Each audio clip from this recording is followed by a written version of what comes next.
پاکستان کې سلګونه پوځیان وژل شوي دي او وضعیت مخ پر وړاندې پر خرابېدو دی.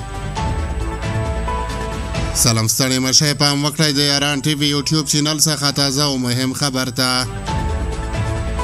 د پاکستان ترهګرۍ ضد ادارې په تازه راپور کې ویلي چې د دې هیواد پر پوځیانو بریدونه ډېر شوي او د روان زیږدیز کال له پیله راهیسې سلګونه پوځي افسران پکې وژل شوي دي.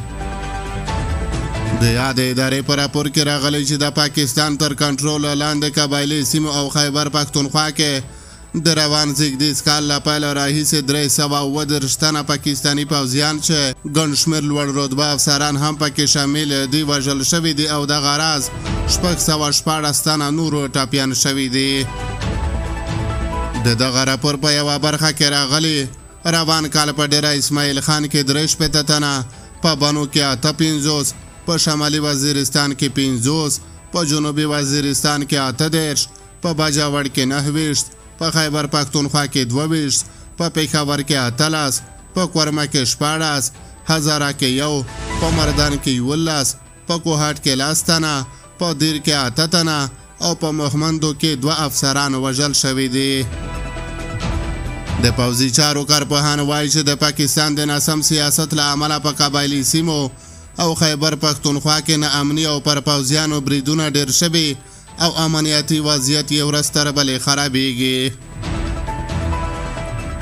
د دوی په خبره دغه کړکېچن وضعیت نه یوازې پاکستان بلکې د سیمې پر نورو هیوادونو هم منفي اغېزې کوي.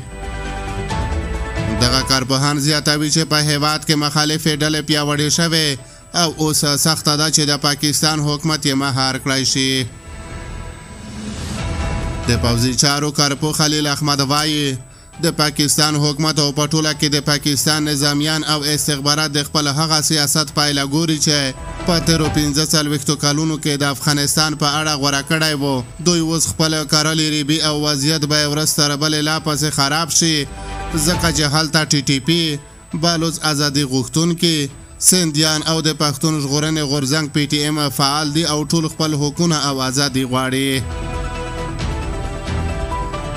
ځینې نور کارپوهان بیا وایي چې په خیبر پښتونخوا، شمالي او جنوبي وزیرستان او بلوچستان کې د پاکستاني ملیشو له لوري له خلکو سره زور زیاتی اوج ته رسېدلی او له همدې امله پر پاکستاني پوځیانو بریدونه هم ډېر شوي دي. د پوځي چارو کارپو کامران وایي د پاکستان پوځ چې کوم ظلمونه په پښتونخوا او بلوچستان کې کړي هیڅ وخت به د خلکو له یاده ونه وځي. د سلګونه ځوانانو او مشانو مړي ژوندي ورک او سره نوښت یې نه څرګند دی. له 2006 کال راهیسې دوی جګړه پیل کړې او سلګونه کورونه یې ویجاړ کړي. په پاکستان کې ناامنۍ اوج ته رسېدلې او د بلوچستانو، پښتنو او سندیانو په ګډون یې خلک موجوده حکومت نه غواړي. ښکاره خبره ده چې وضعیت باید نور هم خراب شي.